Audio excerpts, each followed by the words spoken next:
is my own understanding of the current international order, which is a little bit, big picture. What is actually happening out there today in the in the arena of international politics? We are actually witnessing unfolding of exclusionary identity politics. What does it mean? Identity politics based on all different, units of identity, such as race, ethnicity, religion, sect, tribes, whatever. Okay? But the very exclusionary identity politics on the one hand. On the other hand, we are also witnessing very intensifying great power rivalry and geopolitical competition. We also see the upsurge of nationalist, far-right nationalist populism and nationalism. And unfortunately, we see the retreat of democracy, democratic retreat, and the rise of authoritarianism and strongman politics here and there across the continents in the globe.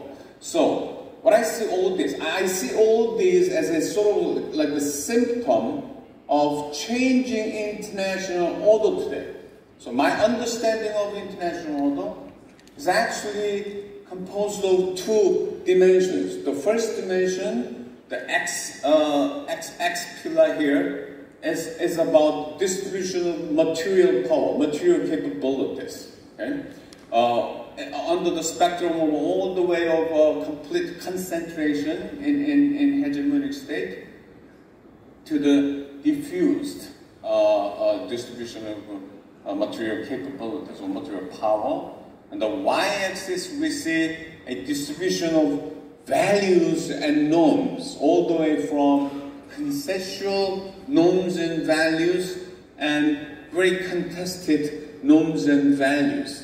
So you probably consider the distribution of material power as the dimension of hard power, whereas the distribution of values and norms as a dimension of soft power, because the second dimension addresses some sort of like a legitimacy, or if you like, a legitimate authority in the international society. Many people, many pundits, many policy experts, they actually have paid too much attention only on the hard power dimension.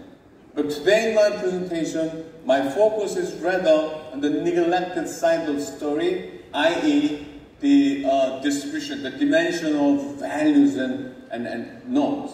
And my point is that depending on different combinations of two dimensions of power, hard power and soft power, you could have...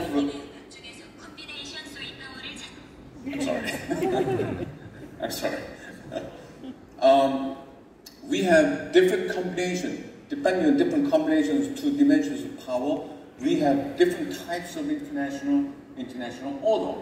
Well, probably since the end of Cold War, the early 1990s, the international system we have had so far, probably closer to something like this one, what I call big hegemonic order, wherein the United States has predominated both in terms of material capabilities, i.e. hard power, and also in terms of values and norms capabilities. So the latter aspect is usually dubbed as so-called LIO, Liberal International Order. Liberal International Order.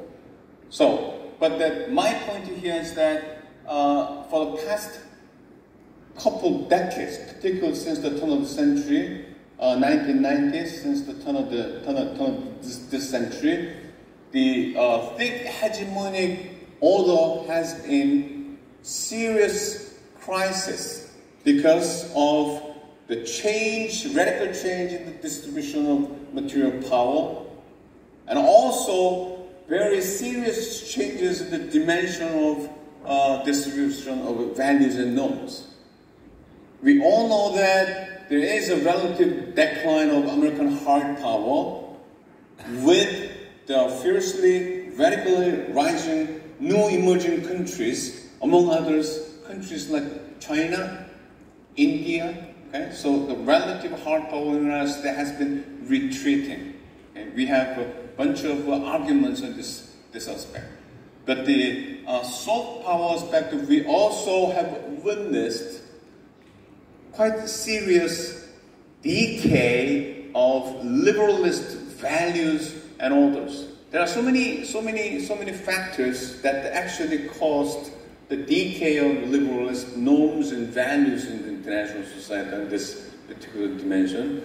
Just among those, the United States, over-ambitious democratic expansionism, and also United States military interventionism, as what happened in the Middle East. It's U.S. invasion in Iraq, U.S. invasion in Afghanistan, and also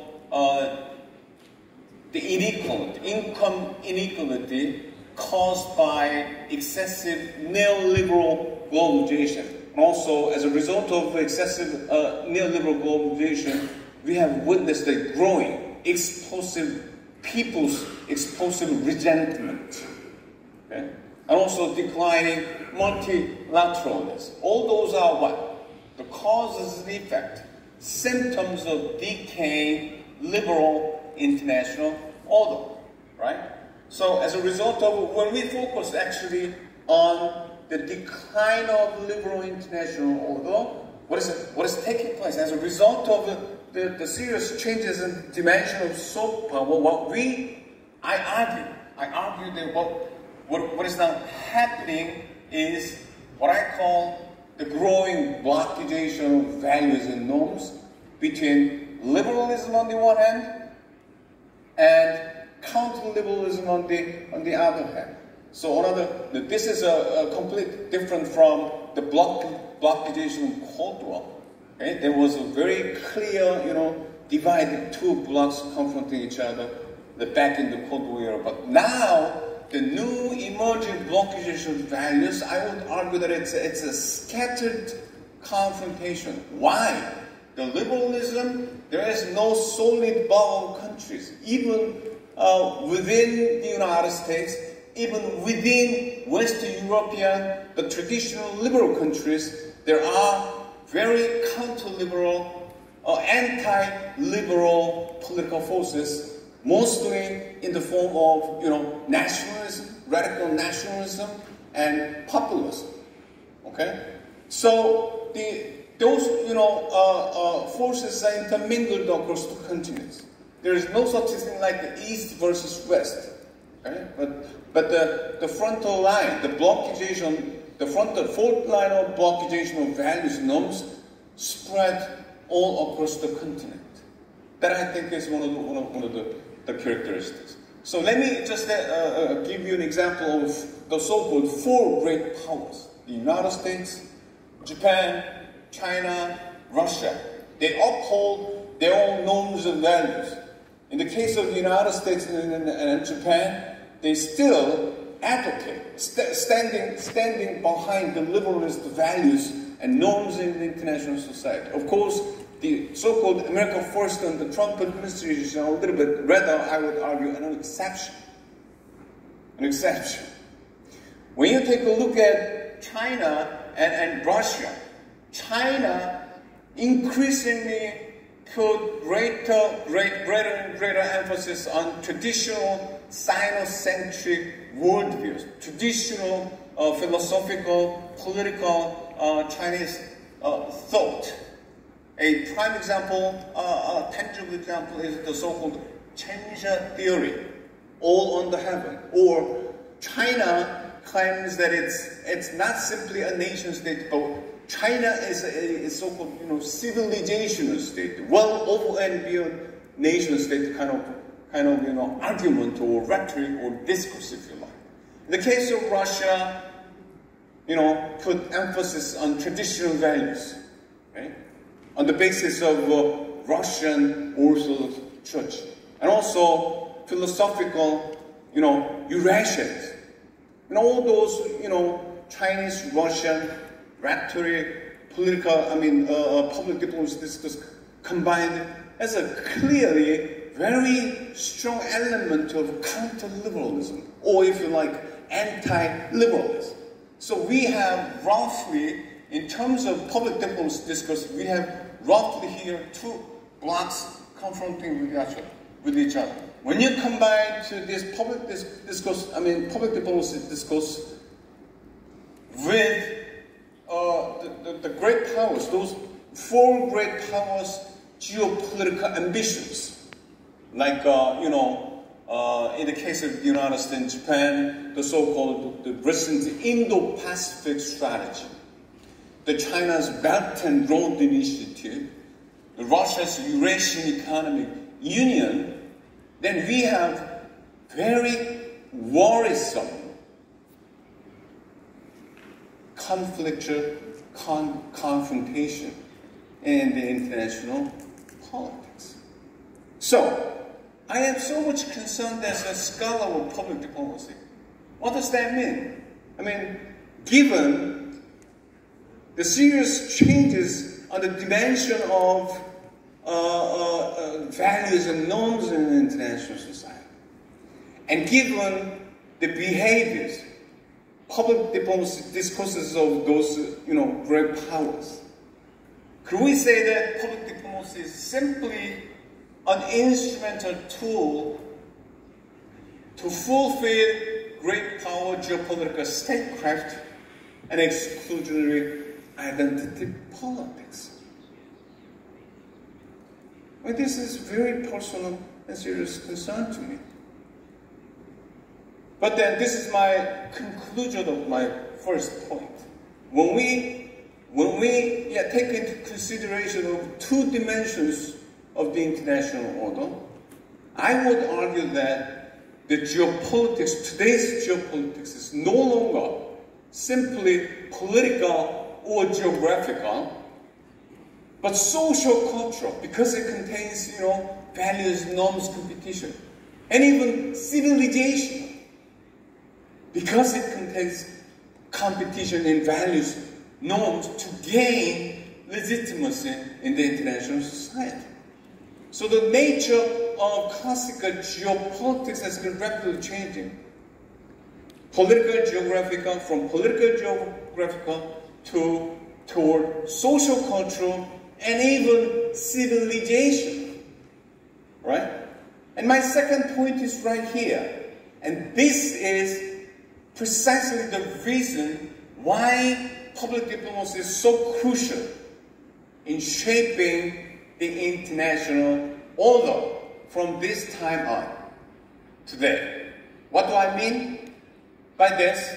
Well, this is a very schematic causal flow of a particular country's making foreign policy, all the way from, of course, I just put aside the hard power aspect. I just considered in this simple scheme soft power dimensions, i.e. international norms and values dimensions.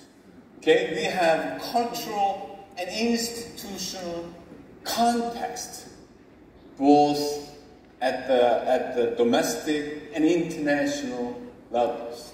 In those, domestic and international cultural, social-cultural, institutional context, most countries, construct their own state identities, which in turn define their own national interest, which in turn triggers choosing particular foreign policies and foreign policy behavior. Okay? Where is located public diplomacy? I strongly believe that the value of public diplomacy is somewhere around here. Public diplomacy work on cultural and international contexts, communicating identities, national identities, state identities in the international society, okay? Collective identities, in the international society, particularly international cultural context, which in turn related, connected to the international pillar of norms and values. This is I strongly argue that this is the very realm, operational realm of public diplomacy, international cultural and institutional context. So, given that kind of conception of public diplomacy and international politics, I actually have very my own personal suggestion, what I call new regionalism that goes over and beyond simply geographical confinement. New regionalism as a public diplomacy platform for non-great power countries, small and middle power countries. The new regionalism as PD platform, which has at least three functions. The first one is the values and norms platform. What does that mean?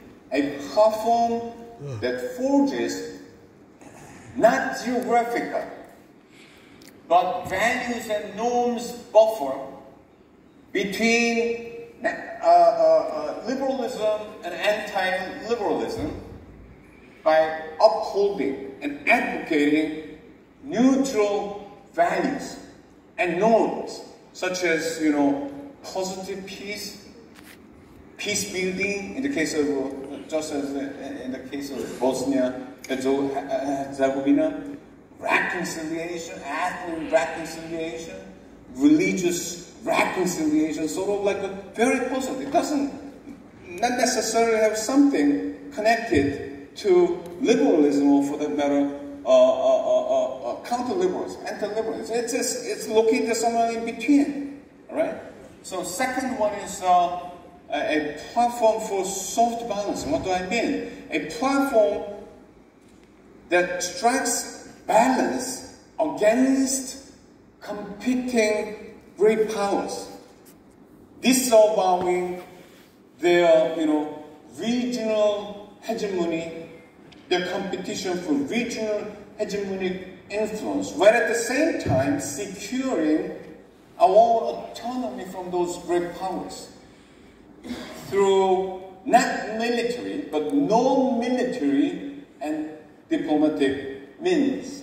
That's the notion of soft balance. So public diplomacy could function as a platform of soft balancing against great powers. The third function I have in mind is coalition building, okay? As a platform to build a coalition among the like-minded, like-situated small and middle power countries.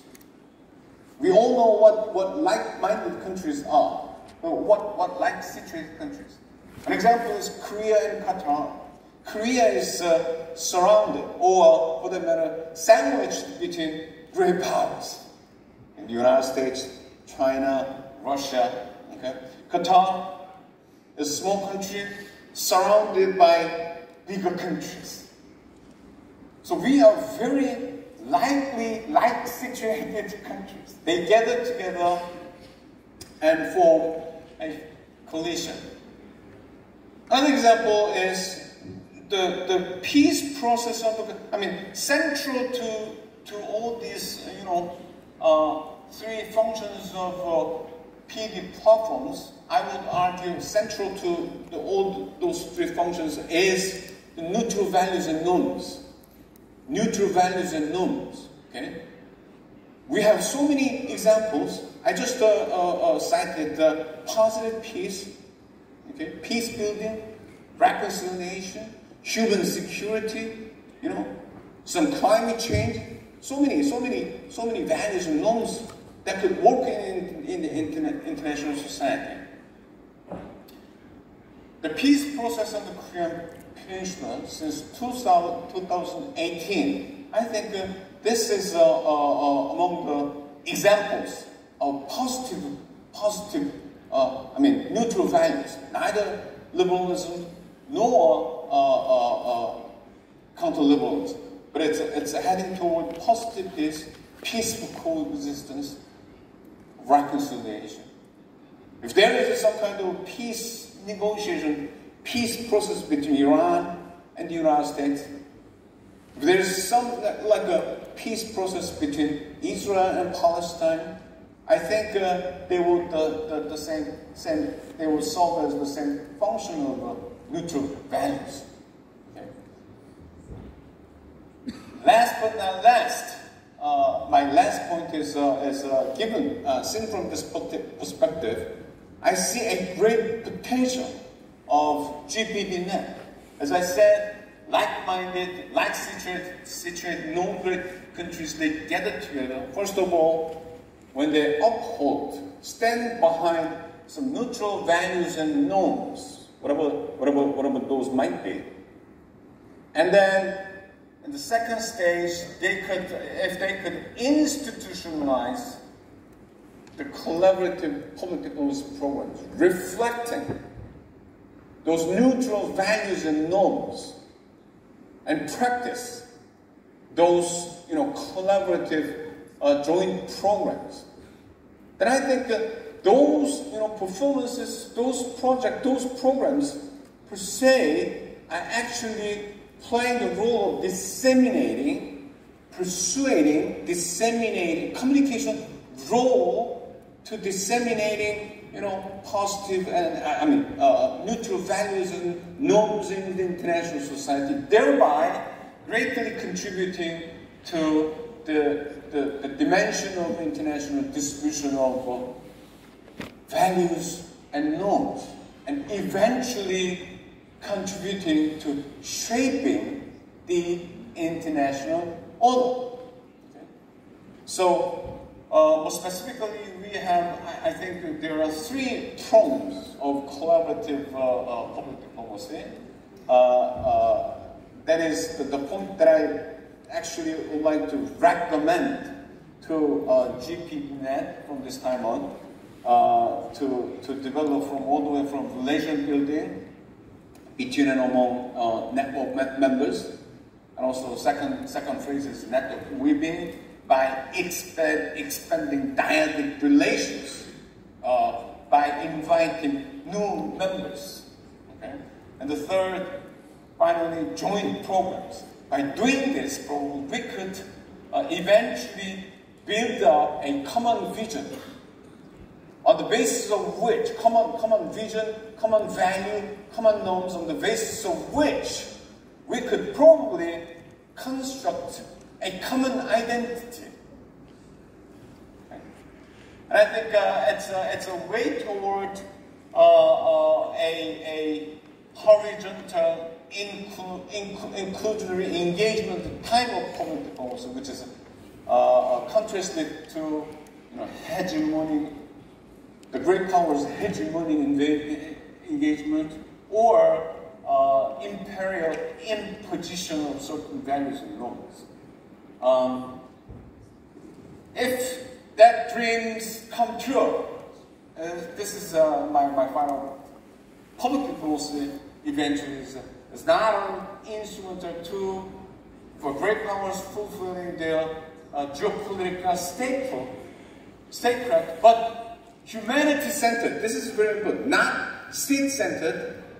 You have to go over and beyond state-centered, humanity-centered, inclusionary counter-geopolitics. Thank you for your listening. Thank you. Thank you. So the message there, values and norms, public diplomacy.